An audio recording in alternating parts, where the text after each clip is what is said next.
हरि शरणम हरि शरणम हरि शरणम।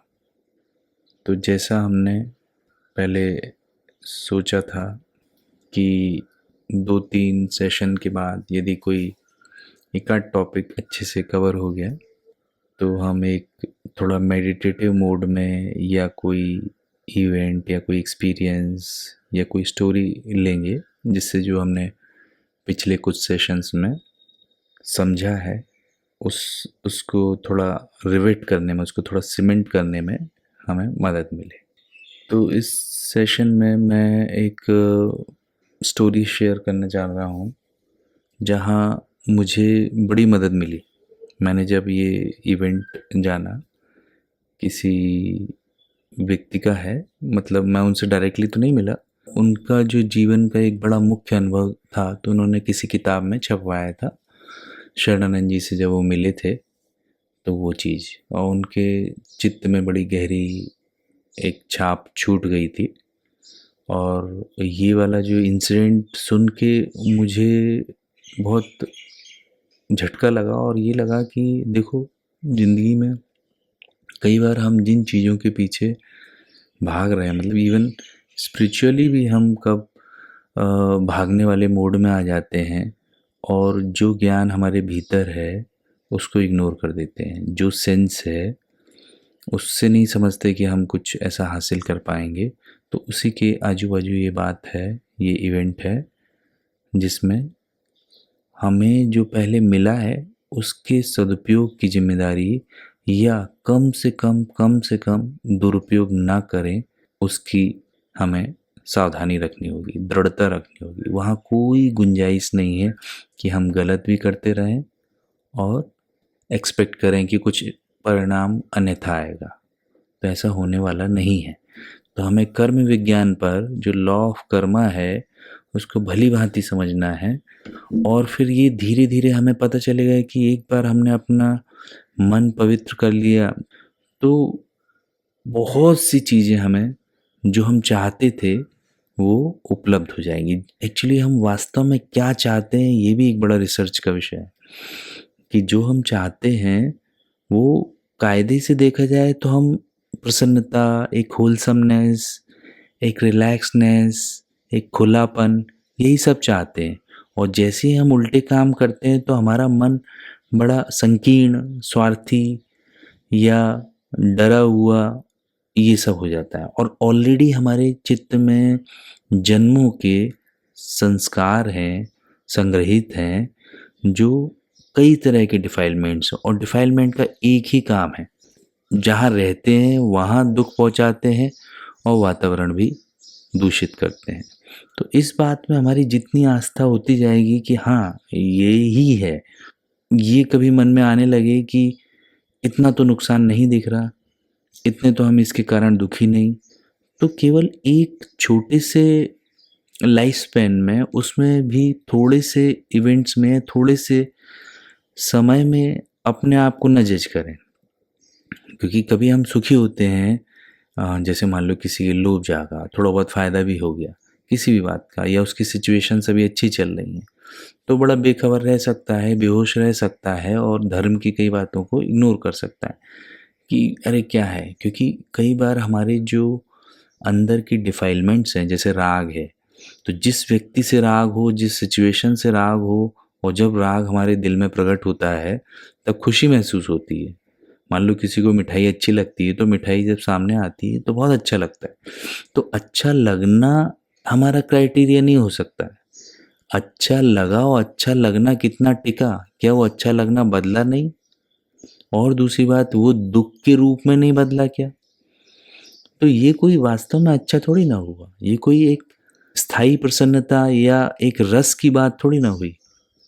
तो रस कहाँ है? तो हम ये इसमें, ये तो बातें हम करते ही हैं और चिंतन होता रहेगा। तो इसमें एक उनकी लाइफ का एक इवेंट है, वो मैं पढ़ता हूँ। इवेंट को उनने नाम दिया है पहली व अंतिम बातचीत। और जिनके साथ हुआ है वो हैं डॉक्टर भीकम चंद्र प्रजापति। उनके ही शब्दों में, लगभग 15 वर्ष की आयु में मैंने सुना एवं पढ़ा श्रीमद् भागवत में भगवान कहते हैं, मैं अपने भक्तों के पीछे पीछे इसलिए घूमा करता हूँ कि उनकी चरण रज अपने शरीर पर लगाकर अपने को पवित्र बना लूं। मन में आया, भक्त भगवान से भी महान होता है, मैं भक्त कैसे बनूं? अनेक संतों एवं साधकों से मैंने इस प्रश्न को पूछा, लेकिन संतोषजनक उत्तर नहीं मिला। 13 वर्ष बीत गए। इस प्रश्न का उत्तर पूछने के लिए मैं जून 1973 में श्रद्धेय स्वामी श्री राम सुखदास जी महाराज के पास गीता भवन स्वर्गाश्रम ऋषिकेश गया। साय 5 बजे गीता भवन पहुंचा। पता चला कि श्री स्वामी जी महाराज के आज के प्रवचन कार्यक्रम पूरे हो गए, कल ही बात होगी। रात्रि में 8 बजे गीता भवन नंबर 1 की लॉन में एक संत के प्रवचन का कार्यक्रम था। संत पधारे और आसन पर विराजते ही बोले, किसी भी भाई बहन को कोई साधन संबंधी प्रश्न पूछना हो तो पूछे। बात दोहराई। मेरे मन में आया, पूज्य स्वामी जी महाराज से तो कल बात होगी, क्यों ना अभी इनसे ही पूछ लूं। बिना जाने कि यह संत कौन है, मैं सभा में खड़ा हो गया और पूछा, महाराज, मैं भगवान का भक्त बनना चाहता हूँ, इसका ठोस उपाय बताने की कृपा करें। ये तो मुझे ऐसे याद आ रहा है, मुझे इनका जो लाइफ का बता रहे हैं भीकम चंद्र जी, कि जैसे विवेकानंद हर जगह पूछा करते थे कि हर इससे कि आपने ईश्वर को देखा है क्या। फिर वो पूछते पूछते वहाँ चले गए रामकृष्ण परमहंस के, तो उन्हें अचंभित कर दिया। विवेकानंद हर एक को अचंभित करते थे। खैर, यहाँ बढ़ते हैं। मैं सभा में खड़ा हो गया और पूछा, महाराज, मैं भगवान का भक्त बनना चाहता हूँ, इसका ठोस उपाय बताने की कृपा करें। केवल 5 शब्दों में उन्होंने उत्तर दिया, जानी हुई बुराई को छोड़ दो, और चुप हो गए। उनका उत्तर मुझे पसंद नहीं आया। मैंने सोचा, इन्होंने जप तप पूजा पाठ भजन कीर्तन आदि की बात क्यों नहीं कही? क्या इनके बिना मैं भक्त बन सकता हूँ? मैंने दोबारा, यानी इन्हें श्रद्धा नहीं हुई उनके आंसर में, और इन्होंने दोबारा पूछा। मैंने दोबारा पूछा, महाराज, नंबर 2 पर क्या करें? उनका उत्तर था, सबके प्रति सद्भाव रखो, निकटवर्ती जन समाज को यथाशक्ति क्रियात्मक सहयोग दो। मैं आश्चर्यचकित था। पूजा पाठ आदि साधना क्यों नहीं बता रहे हैं? मैंने पुनः पूछा, इसके बाद क्या करें? संत ने उत्तर दिया, सद्भाव व सहयोग के बदले कुछ मत चाहो, न अभी चाहो न कभी चाहो, न भोग चाहो न मोक्ष चाहो, न जगत से चाहो न जगतपति भगवान से चाहो।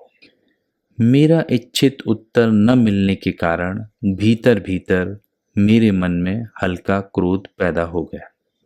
अब ये देखो, व्यक्ति जो प्रश्न पूछ रहा है, लेकिन उसे अपेक्षा रहती है कि शायद ये उत्तर है, ये है, और ऐसे ऐसे हो। मतलब दूसरे पे पूछता भी है, और श्रद्धा हो पाना इतनी मुश्किल है कि वो बता दे। यदि वो सरल निकला तो हमारे अहंकार की, हमारे मन की एक और अटपटी बात है कि जितनी सरल चीज़ें हैं उन पे हमें श्रद्धा नहीं होती है।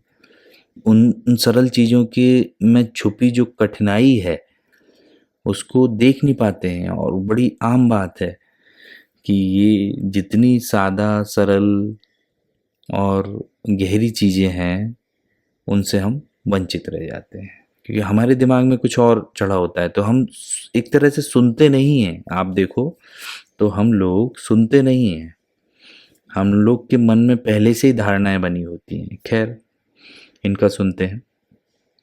मेरा इच्छित उत्तर न मिलने के कारण भीतर भीतर मेरे मन में हल्का क्रोध पैदा हो गया।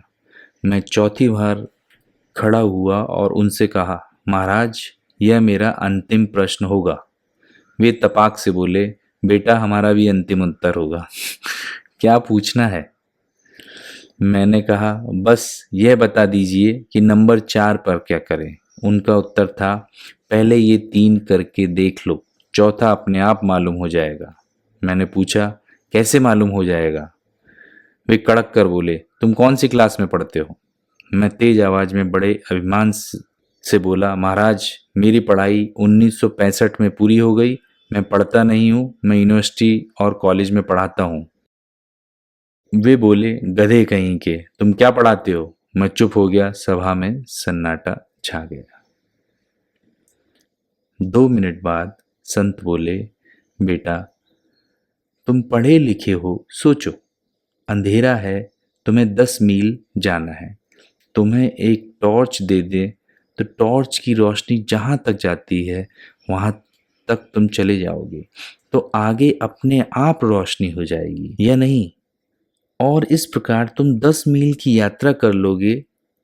हमने तुम्हें टॉर्च दे दी, चलना शुरू करो, मंजिल तक पहुंच जाओगे। कहाँ के रहने वाले हो? मैंने उत्तर दिया, राजस्थान में, जोधपुर के पास एक गांव का। वे बोले, इतनी मेहनत क्यों करवाते हो भैया कि गीता भवन से तुम्हारे गांव तक बिजली के खंभे लगवाएं, तार खिंचवाएं, बल्ब लगवाएं और कहें अब जाओ, तुम भक्त बन जाओगे? मैं निरुत्तर हो गया। इतनी बड़ी सभा में उन्होंने मुझे गधा कह दिया, इस कारण मेरे मन में दुख हुआ, क्रोध था। संत आगे बोले, इस लड़के ने हमसे प्रश्न पूछे, भगवत प्रेरणा से हमने उत्तर दे दिए, लेकिन हमारे उत्तर इसको पसंद नहीं आए। ओ लड़के, सावधान होकर सुन ले, और आप लोग भी सुन लो। यदि इस संसार में कोई भी भाई, कोई भी बहन किसी भी उपाय से उस बुराई का त्याग कर दे जिसे वह बुराई जानता है, तो इस दुनिया की ऐसी कोई भी चीज नहीं है जो उसे न मिल जाए। और जिसे आस्तिक लोग अपनी भाषा में भगवान कहते हैं, वे भगवान उसके चरणों में लौटने के लिए लालायित न हो जाएं, तो मुझे गोली मार देना, फांसी लगा देना, गोली मार देना, फांसी लगा देना। उनकी कड़वी भाषा के पीछे उनकी अपार करुणा थी। इस वाणी को सुनकर मेरे मन में उनके प्रति श्रद्धा हुई। मन में आया, इतनी ठोस व चुनौतीपूर्ण बात बताने वाले कोई सामान्य संत नहीं, उच्च कोटि के परम भक्त होने चाहिए। मैंने उनके बारे में साधकों से पूछा। उन्होंने बताया, इनका नाम है स्वामी श्री शरणानंद जी महाराज। संत के साथ वह मेरी पहली व अंतिम बातचीत थी। आज मुझे ऐसा लगता है कि उनकी कड़वी भाषा के पीछे संत हृदय की महान करुणा थी।